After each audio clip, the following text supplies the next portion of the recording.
Welcome back बच्चों आज हम लोग समांतर श्रेणी या अर्थमेटिक सीरीज के एक ऐसे टॉपिक के बारे में बात करेंगे जिससे रिलेटेड क्वेश्चन केवल 10th 12th तक ही नहीं आते बल्कि कॉम्पिटिटिव एग्जाम तक भी ये क्वेश्चन पूछा जाता है।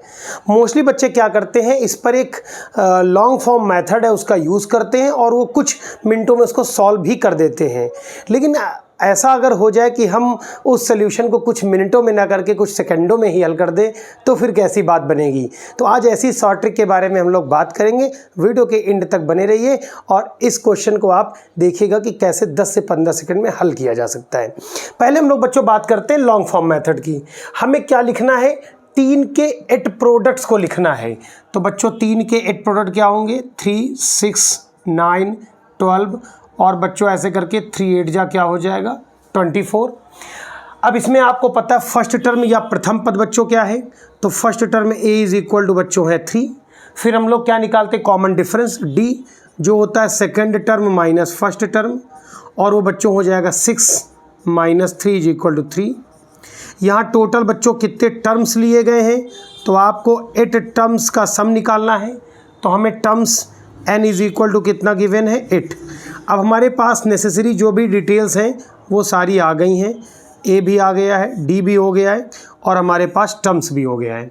तो बच्चों आपको पता है सम ऑफ n टर्म्स का फॉर्मूला आपने पढ़ा होगा n/2 और बच्चों फॉर्मूला होता है a + l। तो इस फॉर्मूले को अगर अप्लाई करेंगे तो बच्चों n की जगह में क्या पुट करना है, कितने नंबर्स हैं बच्चों 8 नंबर्स हैं। a हमारा फर्स्ट टर्म हो जाता है, फर्स्ट टर्म बच्चों क्या हो जाता है 3 हो जाता है और l हमारा लास्ट टर्म क्या है बच्चों 24। तो यहाँ पर अगर हम वैल्यू पुट कर दें तो 4 और 24 और 3 को ऐड करेंगे तो बच्चों क्या हो जाएगा 24 और 3 27 हो जाएगा और इनको प्रोडक्ट करने पर 108 आएगा।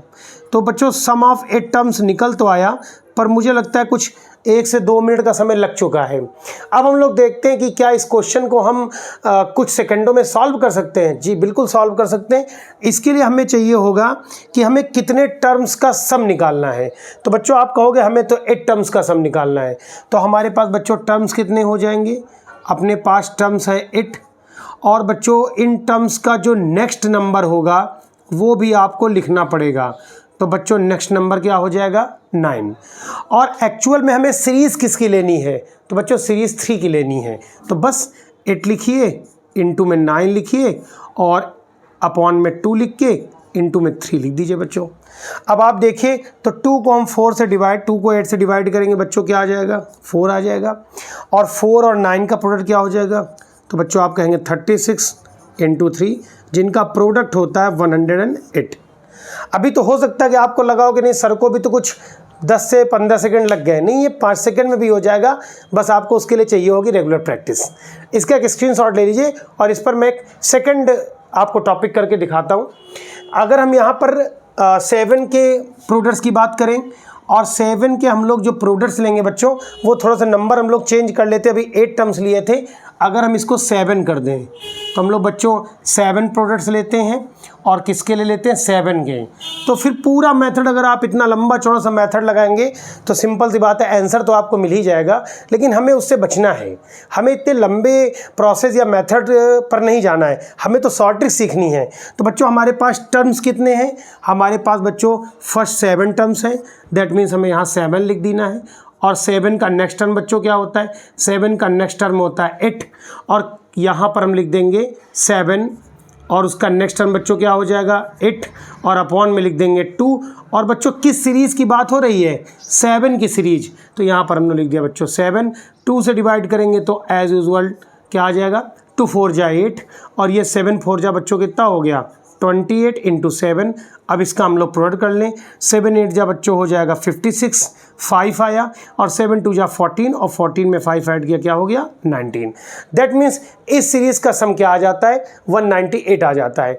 अब मैं आपको एक क्वेश्चन दे देता हूं जो आपको कमेंट सेक्शन में जिसका आंसर हमें बताना है कि ये आपका होमवर्क जैसा है कि आपको हमें बताना है कि अगर हम लोग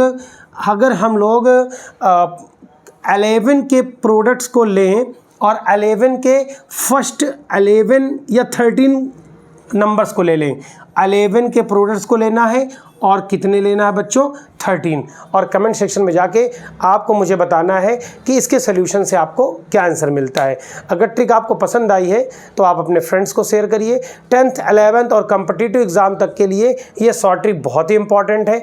बहुत सारे बच्चे 10th और 12th में जो है वो डिस्क्रिप्टिव मेथड का यूज़ करना भी चाहिए, वो डिस्क्रिप्टिव पढ़ाई है, लेकिन आपने वहाँ पर अगर आपको सोल्यूशन चेक करना है कि जो मैंने क्वेश्चन लगाया है वो क्वेश्चन सही लगा कि नहीं लगा, तो आप उसको इस शॉर्ट ट्रिक से चेक करके 10 सेकंड में अपने आंसर को वेरीफाई कर सकते हैं। वीडियो कैसा लगा कमेंट सेक्शन में जरूर बताएं। अगर पसंद आया है तो एक लाइक करके अपने किसी फ्रेंड को शेयर करें, जिससे उसको भी इस तरह के एजुकेशनल वीडियो की नोटिफिकेशन टाइम पर मिल सके। Thanks for watching this video. जय हिंद, वंदे मातरम।